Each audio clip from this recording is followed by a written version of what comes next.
Саламатсыздар ма оқушылар? Бүгінгі сабағымыздың тақырыбы көз оптикалық жүйе, көздің көру кемшіліктері және оларды түзету әдістері деп аталады. Сабаққа негізделген оқу мақсаты көздің алыстан көргіштігі мен жақыннан көргіштігін түзетуді сипаттау.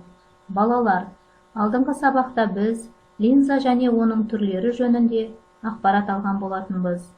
Ендеше, линза дегеніміз не және оның қандай түрлері бар деген ой-түрткі сұрақтарға жауап беріп көрейік.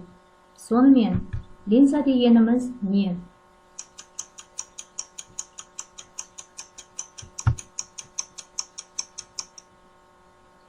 Жауаптарыңыз дұрыс. Линза дегеніміз екі жағы сфералық беттермен шектелген мөлдір дене болатын. Енді линзаның қандай түрлерін білесіздер?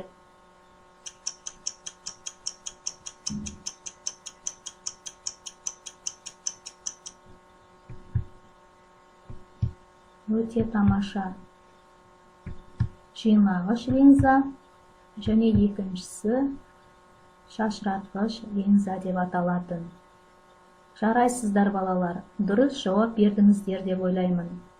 Енді осы линзаларды қайда қолдануға болатынын бүгінгі жаңа сабағымыздан білетін боласыздар.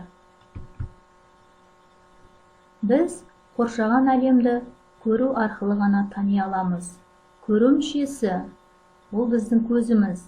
Адам көзінің пішіні шар тәрізді, шамалы қысыңқы, ал диаметрі 23-25 мм болады. Көз өзінің құрылысы жағынан оптикалық жүйе ретінде фотоаппаратқа ұқсайды. Объективтің рөлін көз жанары мен шыны тәрізді дене атқарады. Көздің қарашығы барлық адамдарда бірдей болады, және ол жарықта кішірейіп, қараңғыда үлкейіп отырады екен. Байқап отырсаңыздар, көз құрылымы бірнеше бөліктерден тұрады екен. Бұл құрылымның орналасу ретін мына бейнежазбадан көруге болады. Адамның көзінің пішіні диаметрі шамамен 25 мм сфераға ұқсайды. Көз алмасының сыртқы қабығы склеротикалық мембранамен жабылған. Ол мөлдір қасаң қабық ретінде көздің алдыңғы қабығында болады. Склеротикалық мембрананың ішкі жабыны көздің тамырлы қабығы ретінде белгілі, және ол тамырлардың түйінінен құралған. Көздің алдыңғы түсті қабығы құбылмалы қабық деп аталады, ал құбылмалы қабықтың дәл ортасындағы жарық өтетін саңылауды көздің қарашығы деп аталады. Қарашықтың артқы жағында көз бұршағы орналасқан. Көздің ішкі жабының көз торламасы деп атайды. Көз торында соқыр дақ және сары дақ орналасқан. Көздің ішкі қабаты шыны тәріздес денеде, яғни сары тектес затпен толтырылған. Кей адамдардың көз бұлшықеттері әлсіз болып келеді екен. Соның салдарынан мұндай адамдарда жақыннан көргіштік немесе алыстан көргіштік деген көз ақаулары пайда болады. Сау көз бен оның алыстан көргіштік және жақыннан көргіштік тәрізді кемшіліктері бұл қасаң қабық пен торламаның арақашықтығына байланысты болады. Егер жарық сәулесі көзге күш түсірмей, параллель шоқтарды торламада жататын нүктеде жинайтын болса, онда ол сау көз деп аталады. Қалыпты көз үшін жақсы көру қашықтығы 25 см болады. Ал көз бұлшықеттерінің босаңсыған күйінде фокусы көз ішінде жататын болса, онда оны жақыннан көргіштік деп атаймыз. Көздің екінші бір көру кемістігі ол алыстан көргіштік. Алыстан көргіштіктің себебі көз бұршағының айналасындағы бұлшықеттердің босаңсуынан болады екен. Көздің жақыннан көргіштік пен алыстан көргіштік секілді кемістіктерін түзету үшін қолданылатын линза түрлерін келесі бейнежазбадан көретін боласыздар. Жарық сәулесі көз жанарынан өткен кезде сынып, дәл көздің торында қиылсады. Бұл қалыпты көздікі. Ал мұны суретті көріп отырсаңдар, жарық көз жанарынан өтіп, көз торының сыртында қиылысып отыр. Бұл алыстан көргіштіктердікі. Бұл ақауды кішкене дұрыстау үшін біз дөңес линза қолданамыз. Сонда мына қиылысқан, жарықтың қиылысқан нүктесі дәл көздің торламасына келеді екен.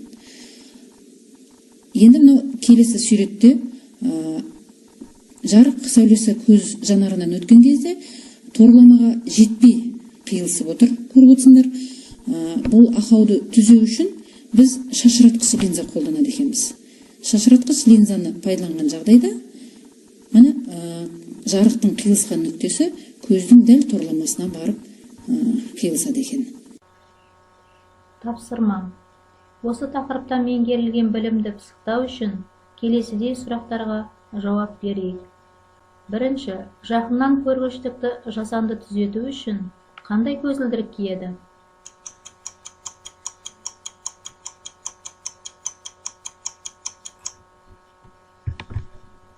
Дұрыс, балалар. Бұл ақауды түзету үшін ойыз шашыратқыш линзалы көзілдірік киеді. Ол линза нәрсенің анық кескінін торламаға жылжытады. Мұндай линзалардың оптикалық күшінің алдына минустан бас қойылады. Келесі сұрақ.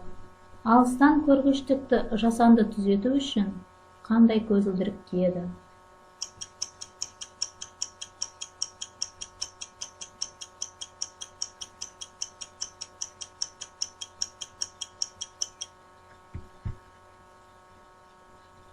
Жарайсыңдар.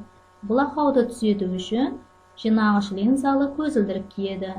Мұндай линзалар торламада нәрсенің анық кескінін алуға көмектеседі екен.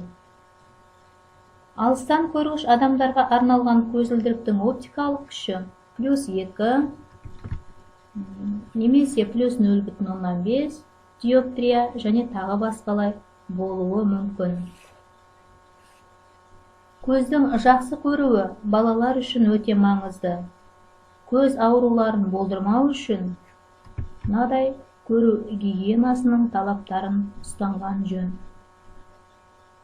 Қажетті ақпараттарды дәптерге жазып алсаңыздар болады.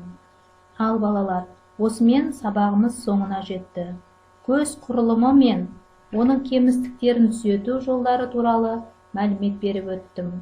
Түсінікті болған болар деген ойдамын. Сау болыңыздар.